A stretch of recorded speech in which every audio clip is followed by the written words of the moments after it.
So my piece this morning is to talk about pharmacological management of lower urinary tract symptoms from a nursing perspective. I speak from the perspective of a nurse practitioner, but I know that that's language we use here, and it's not common to every country. But certainly we're seeing more and more nurses, especially nurse specialists, moving into a prescribing role. And at the present time in my province, Alberta, as the same as Grace, nurse prescribing is limited to those that have a nurse practitioner license. However, our nursing regulators in Canada are rapidly moving towards having prescribing for specialist nurses. So I think it's not going to be too long before Grace and Frankie start to incorporate that in their practice as well. So I think it's something we all have to keep in mind. There are my affiliations and my learning objectives. I'm going to talk just a little bit about nurse practitioner role here from a Canadian perspective, and then that role within a continence clinic and management of particularly lower urinary tract symptoms.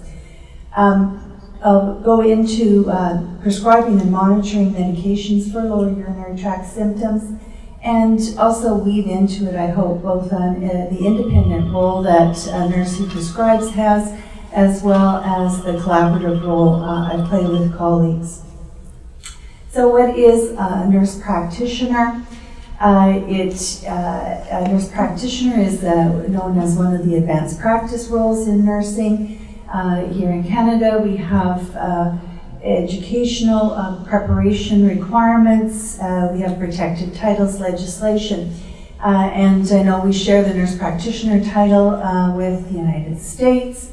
We have infirmière praticien spécialiste here in the province of Quebec, which is similar, protected title, and also advanced practice nurses or advanced nurse practitioner is used in other jurisdictions such as the UK, Ireland, and I believe also in the Netherlands.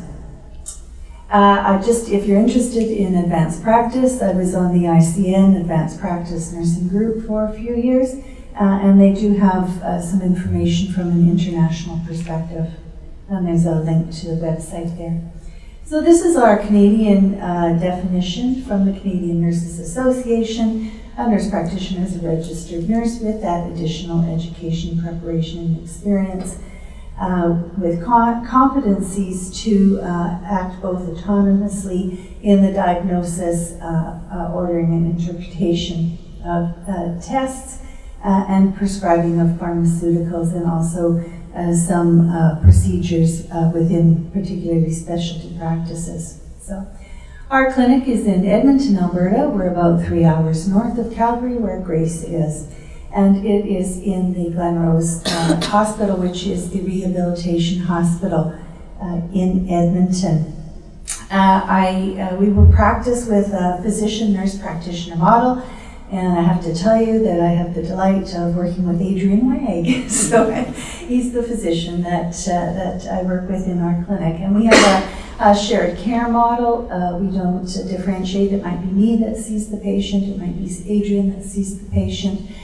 We bring our own specialty practices from our disciplines within that. Adrian being a geriatrician, if we do have a patient who has really broad geriatric issues that need to be dealt with, we can refer the patient on through the geriatric clinic that Adrian has on another day. And I have a network outside into the nursing community and allied health community, particularly through home care. So we bring those some different elements into our clinic as well.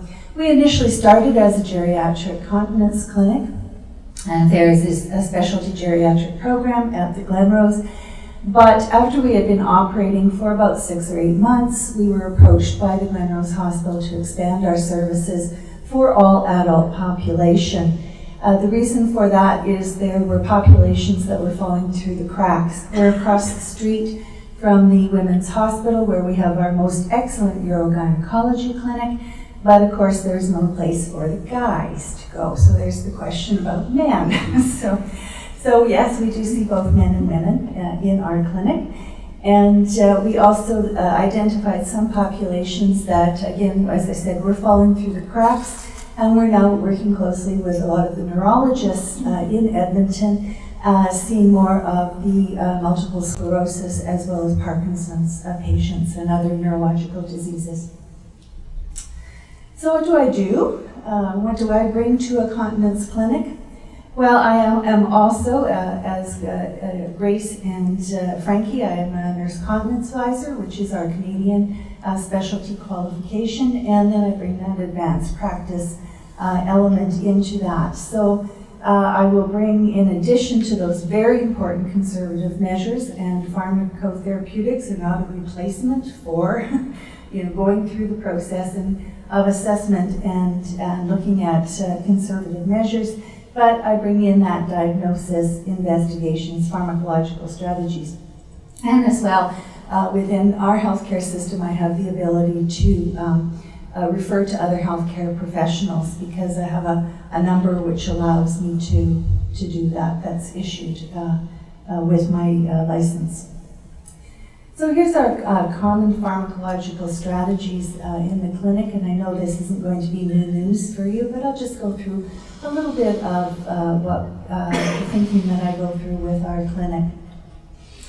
So first of all, when I'm teaching my students, because I instruct in the nurse practitioner program, I teach them that with their pharmacological interventions, particularly around the lower urinary tract system, they really need to understand, first of all, receptor theory. A lot of our medications are based on receptor theory. And as well, they need to have a really solid grounding in the autonomic nervous system. As a prescriber, like any nurse continence advisor, I do include history, really looking at current medications, do the physical exam as any nurse continence advisor would do, review the available lab and DI, and then formulate a differential diagnosis and recommend and discuss treatments from that perspective as well as the conservative treatments. So here's your back to nursing 101, right? Okay. So autonomic nervous system, just remembering some easy things around that to help you think through medications. On the sympathetic side, this is our flight or fight mechanism. It is primarily an adrenergic system, okay?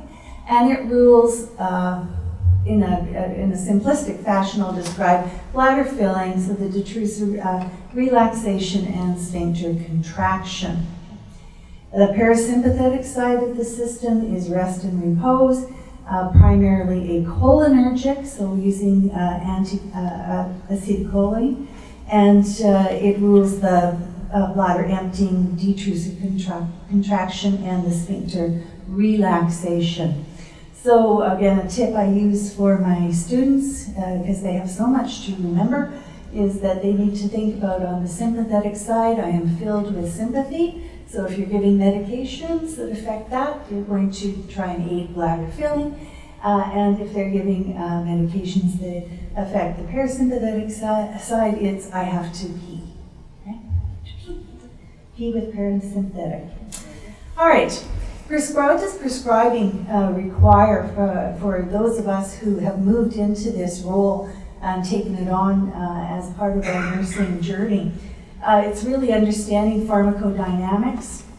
And it's, again, I said, having a really solid, especially the medications that we work with in lower urinary tract symptoms of receptor theory. Understanding pharmacokinetics, that includes biotransformation and the CYP450 system. Pathophysiology, weaving that in. So if I have a patient with Parkinson's disease and I want to give this medication, how is that going to affect what I want to do, or what there might be the unwanted effects from that medication? Age-related changes, very important in our clinic because we still see predominantly older patients. So I have to take into account renal function and also the possibility of changes in receptor affinity or the availability of some neurotransmitters within diseases such as Alzheimer's. Thinking about drug-food, and drug environment interactions, and again, some of that goes back to understanding some of that CYP450 system, and looking at potential side effects and adverse reactions to medications. So within urgency and urgency incontinence, we have a couple of groups of drugs, families of drugs that we will use. The most well-known, of course, are the bladder-specific antimuscarinics, or also known sometimes as the anticholinergic medications. We have the new kid on the block, mirabegron, which is the beta-3 agonist, and as well vaginal estrogen. So what's the evidence around some of these medications? Well, we know that the antimuscarinics are effective in treating urgency and urgency urinary incontinence. We, in our clinic, and we're fortunate, we have most of our seniors in in Alberta are covered by a drug program through the government, so we can use the newer agents. I know sometimes if you're in a jurisdiction where you don't have that luxury, sometimes older agents are what is available to you. But we have been fortunate in being able to access most of the newer agents, and the beta-3 agonist has just come online as part of the formulary as well. So the newer agents are more targeted to the M3 receptors in the bladder, so we see less. Less never means none, but less side effects, or the potential for side effects. But in thinking through about prescribing, I need to think about the evidence, and one of the medications that unfortunately our insurance company that provides for our seniors still really loves and wants us to use, and Grace is going, yes, is oxybutynin. So it's an old medication now. It was one of the first bladder-specific medications. However, it isn't as targeted to those M3 receptors, so we'll see a lot of side effects. This medication is really not considered to be appropriate in our older patients, and especially our older patients who have Alzheimer's disease or other dementias, where we're dealing with profound loss of acetylcholine. The last thing you want to do is to give someone like that a medication that has high anticholinergic side effects. So we do have to think about that when we're prescribing these medications. There's some recent evidence also that oxybutynin can also affect cognition in those with just mild cognitive impairment. So we do our best to try and construct a really good argument for our insurer in the province about why we're not going to prescribe this medication for our older patients. The beta-3 agonist, as I said, is a newer medication, so we're still dealing with the autonomic nervous system here, but a different section of it. So because it's a beta-adrenergic medication, so thought to work in a little different way. Still, we're trying to get relaxation of the bladder to decrease the urgency without the potential for the anticholinergic side effects. There is Adrian always calls it the theoretical. Anyways, there is a risk, a potential risk of increasing hypertension with this medication. The other side effect that has been reported is nasopharyngitis. It's been my practice since I started prescribing this medication, because it is not recommended for people who have poorly controlled hypertension. I always do a baseline blood pressure just to make sure where that patient is with their blood pressure, and I will do monitoring when they come back to see me as well. And I did have a patient who was whose daughter came with her, and she was quite concerned. And although her blood pressure seemed to be well managed when we did that check, we were able to engage home care as well, to go out a couple of times a week to help with monitoring the blood pressure, just to make sure she was not going to have that side effect, or if it happened, we could catch it early. At this point in time, there is limited evidence for this beta-3 agonist in the older population. And there are new guidelines out for us, the FORTA criteria, and I have that article with me today if anybody wants the reference on treating urgency in older people and some of the recommendations for that. And again, they reinforce that we are not yet, we just don't have robust studies in this area with this medication. So when we use it, we'll use it cautiously. These are the anticholinergic side effects that we are very concerned about. And it's not just in continence clinic. It is, any of you who have a practice with seniors, you will be well versed in the concern that we all have about these side effects. And what we call the cholinergic load that can start to happen with people if they're on multiple agents with anticholinergic side effects. So again, something we have to think about when we're prescribing, looking at that medication list, how many medications are already on there that have anticholinergic side effects, and so what do I want to add in or what do I not want to add in. I'll go now to vaginal estrogen because we will occasionally use this to see if we can help with the urgency. It is used for symptomatic urogenital atrophy. And there is some inconsistent evidence for urgency or urgency urinary incontinence. I have prescribed this for some of the ladies that I see because sometimes it's really hard to tease out the symptoms that they're talking to me about. You know, is it that they're having a lot of, their vagina is very dry, it's irritable? Are they interpreting that as urgency? And if I treat them with some vaginal estrogen, is that going to help with some of their symptoms? So, but at the moment, does it help? Do we know if it helps with urgency or urgency incontinence? The inconclusive evidence at the moment. So, if we fail to treat the urgency or the urgency incontinence with our antimuscarinics, beta-3 agonists, vaginal estrogen, and all of those conservative things that we're trying as well, we will send patients at that point for urodynamics. We consider them a failure of the other treatments. And those urodynamics are read by the urologist that we work closely with. And he will then make a recommendation back to us whether or not he feels that patient is a candidate for botulinum toxin. And at that point, so we turn that care for that procedure over to our urologist. For stress incontinence, there are a couple of agents or families of agents in the literature that you'll read about.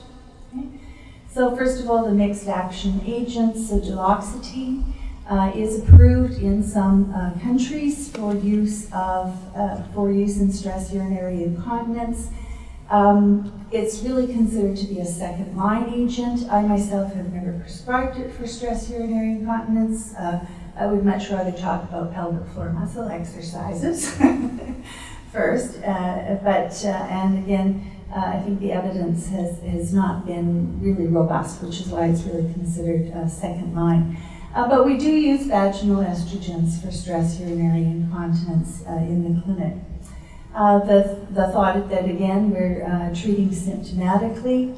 There's some limited evidence that this can be effective, but women can get some relief again from it. But interestingly enough, although we're using the vaginal estrogens to treat stress incontinence, some of the studies of oral estrogens and the transdermals that were really used for menopausal symptoms suggest that those agents actually make it worse, make the stress incontinence worse. So, but less use. When I'm talking to my patients about using vaginal estrogens, the risk of breast cancer often comes up because they might have read something. That's something that I talk directly to them. I do have a number of patients who have undergone mastectomies at some point, so we have some good conversation around that. The evidence that has been published around risk of breast cancer with the low-dose vaginal estrogens we use, there is no suggestion at this point that they increase risk of breast cancer. But some of the ladies that I work with, especially if they've had breast cancer in the past or they have breast cancer in their family, they will choose not to go on vaginal estrogen. And at that point, we talk and I offer them also some suggestions around non-hormonal vaginal moisturizers, options that they can use. For outlet obstruction, of course, BPH being one of the common ones that we can treat pharmacologically for our male patients. And again, a number of options exist, and boy, there's that old parasympathetic, sympathetic, autonomic nervous system coming right in there again. Okay, so what's the evidence for using these kinds of agents? So the alpha-adrenergic antagonists, their role is to decrease the smooth muscle tone in the prostate and the bladder neck. And in that way, hopefully open up the outlet and allow the male to void more effectively. I think that we have really good evidence now over a number of years that a number of men have been spared surgery. I heard a urologist speak recently at our urology nurses meeting in Canada here on this, and I think they've been a wonderful option for our male patients to be able to go on to. Again, because I have a very large number of older men, and this is a condition we associate with aging, I need to think about risks. And one of the potential risks is worsening of postural hypotension because of the action of this medication. It may works on the adrenergic receptors, so if we're going to block that in the larger cardiovascular system, I might increase risk of falls on this. And it might not just be this medication, but if they're again on a number of other medications that increase risk of falls or have the similar side effect profile, I need to be sensitive to that and whether or not this is the right medication.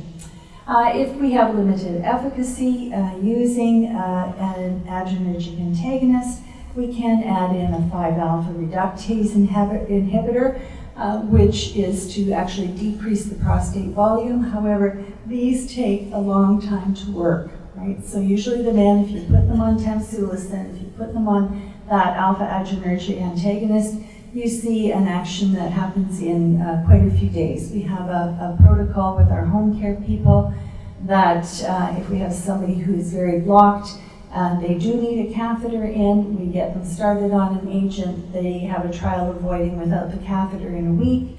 If they can't void, the catheter goes back in, the dose can go up if it's safe, and then the catheter comes out to see if they have a trial of void again. And then if they're not voiding, they may need surgery. We can, as I said, in some men, we can opt for this 5-alpha reductase inhibitor, so something like dutasteride. However, as I said, it takes weeks, months to really affect the volume of the prostate. So the effect is slow. For men with bladder outlet obstruction and the urgency or overactive bladder, we can add in one of the antimuscarinic agents or that beta-3 agonist that we now have available to us. This is a condition I wanted to bring up today because we see many, many people in our clinic where we suspect this is the issue. And again, because of the population that we work with, and this is nocturnal polyuria.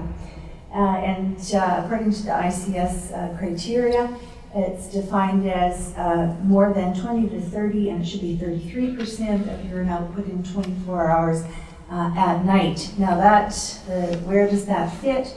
The 20% is for younger adults, the 33% is for older adults. So. Nocturnal polyuria can be a very, very bothersome condition, causing a lot of nocturia episodes or nocturnal enuresis for the patients. And I haven't counted my statistics on this, but I know that nocturia is probably one of our most bothersome symptoms, because if you're getting up at night and disturbing your sleep, that really affects your quality of life. So nocturnal polyuria can be due to a number of conditions. So again, I have to be thinking through this as I'm going through a diagnostic thinking approach. I need to think about things like peripheral edema. So if it's a person who also has concomitant cardiovascular disease and has a lot of edema that increases during the day, when they lie down, we know as nurses, where does that go, right? Okay, so look for that. Calcium channel blockers are thought to potentially play a role, but again, the evidence is a little soft on this. Certainly diuretics. Sleep apnea, if any of you attended any of the nocturia lectures, sleep apnea is a big contributor or potential contributor to nocturnal polyuria. So asking the person the snoring question, and even though you're in an incontinence clinic, asking them snoring is very important. And then of course the possibility of the loss of the diurnal excretion of arginine vasopressin or antidiuretic hormone. Again, conservative measures always first here, and we have, though we do have a few choices also for pharmacological agents.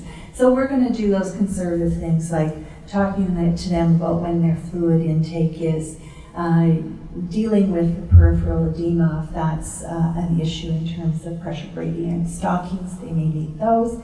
But we could move on to pharmacological strategies as well. And we will use, and I have under here at the bottom, but this is actually our first line strategy here, is that for our patients, and again particularly our old patients, we will use a late afternoon loop diuretic such as furosemide to try and diurese them in the evening so that they're not doing that overnight. Okay? Sometimes successful, sometimes not. But I have had a couple of successes using that. I always have to write on there for my pharmacist when I write a prescription that says, furosemide 20 milligrams at 4 o'clock in the afternoon. Unless I put on my prescription, this is for nocturnal polyuria. I will get a call back from the pharmacist out in the community and say, why are you giving furosemide at 4 in the afternoon? So just trying to have really clear communication with your colleagues. We do use desmopressin as well on occasion. Again, not a lot of evidence in terms of the older population, but very cautiously we will consider this if we have established nocturnal polyurias through bladder diaries, and we can see that they are in that over 33% of volume. They have failed a late afternoon loop diuretic, which at low dose, which is a safer alternative. If we do go to desmopressin, we always check the sodium level first. We'll look at their history. We're really lucky we can go into a computer system and look historically and see if they have an issue with low sodium, and then we'll check the sodium, give them 3 days of desmopressin, tell them to stop, recheck the sodium before we continue on with that treatment. So I think I've talked so much that I'm kind of out of time. I left a couple of cases at the end. But I'll have about half a minute just to do this one. 78-year-old male, very bothersome nocturia, 5 to 7 episodes nightly, has moderate voiding symptoms, mild urgency, has a long history, as you can see there, on a number of medications, does have peripheral edema. We referred this person out to the occupational therapist for pressure gradient hose. What else would you need to assess in this patient? It would be our bladder diary, right? So never forgetting our basic tools, because we really need to establish how much volume that is being put out overnight, and because we would be suspicious in this case of nocturnal polyuria. and I talked about the pharmacological changes. So I will stop there because I think we're out of time. Yes, Sharon. Thank you, Kathleen. I think it was an excellent overview, so really good. Really enjoyed that. I'm a prescriber as well, and I'd welcome your thoughts on something that's starting to generate in the UK. My practices tended to be to exhaust, where safe to do so, the standard antimuscarinics, and then move to myopegron before I go to diagnostics. There is now, from the UK version, is actually to consider myopegron as a first-line choice. What's your thoughts in your practice around using that? Our emerging practice, because it is emerging as well, and again, we have to think about what gets paid for and what doesn't get paid for in our various jurisdictions. We are lucky. Mirabegron is on our list now for our senior patients. But in working with our neurologists, one of the patient groups that we're going to mirabegron first is our Parkinson's disease patients. Okay? Just because we don't want to risk the anticholinergic side effects in that group, and they're also on usually on quite a number of other medications. So yeah, we've been tending to move to that with that group. The other group that we will consider going to mirabegron first, the beta-3 agonist, is people with dementia. If we're really concerned that giving them an antimuscarinic, even one of the newer ones that are very targeted, would put them at risk for worsening cognition, and we will make an argument to our insurer to try and get that so we can skip the other steps, particularly the nasty oxybutynin steps. Can I just ask one more question? I just thought of it. There's been a recent paper out about actually using above the prescribed doses, recommended doses of antimuscarinics, for example, because actually their therapeutic level may be not high enough for some urgency or overactive bladder syndrome. I have tried that by adding bolus doses in. Do you actually prescribe within the recommendations, or would you actually go beyond that sometimes? I know that is, and it's touched on the new FORTA criteria as well as a possibility that we may have to use higher doses. I've come from the old school of geriatrics. Start low, go slow, and I actually have not exceeded recommended doses. I would probably, if I'm not getting good effect, I might try another agent or move them on to mirabegron now. Thanks, Kathleen. That's fascinating. With the people with polyuria, how many days of a bladder diary do you want? We do a 3-day bladder diary with them, so just a standard one. We give them their, fancy little toilet hat. They get a whole kit when they go home to do that. We do have, again, being a geriatric clinic first, or that's where our spin-off is, and that's the large group of the population that we serve. Getting those bladder diaries can be really, really challenging, and this is where I elicit oftentimes family members. So I have a lady right now who has some degree of cognitive impairment, lives in a supportive living, comes into clinic with her niece. Our first attempt at a bladder diary didn't work, but the niece is very engaged, and we've redesigned the receptacle that she uses, and we're going to put in extra supports for her for the 3 days to see if we can get an accurate bladder diary. The other issue we face, of course, is if people have nocturnal enuresis and they use a pad at night.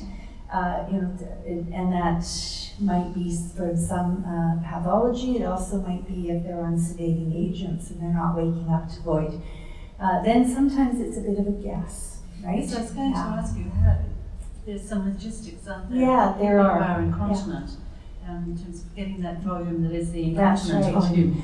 Yes, and as you know, when we do pad weights, we're measuring in grams, and not everybody has a device at home that they can measure pads in grams. So sometimes we have to try and be creative, and And on occasion, if nothing else, if we can feel sure about that the volume loss at night is very significant, if they're using a large volume pad that's soaking through in comparison to their day loss, we may try that low dose Lasix late afternoon just on speculation to see if we can improve their quality of life. Well, I would just like to thank all the speakers at this workshop today. This is a nursing workshop that was sponsored by the Nursing Committee of ICS. So as you know, this was free. You did not have to pay extra for this. This was a benefit of your membership in the ICS Society that they give to us.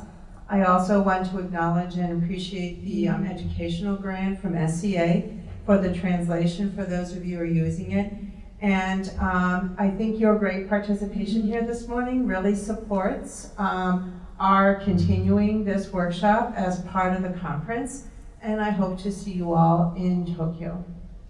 Or maybe Florence the next year, so think ahead. Get your passport. There is the coffee break. They did inform us that's down the end of the hall today because the exhibit hall is being taken apart. So network with some friends before you head out to your other session or you're leaving today, and safe travels from all of us of the Nursing Committee. Thank you.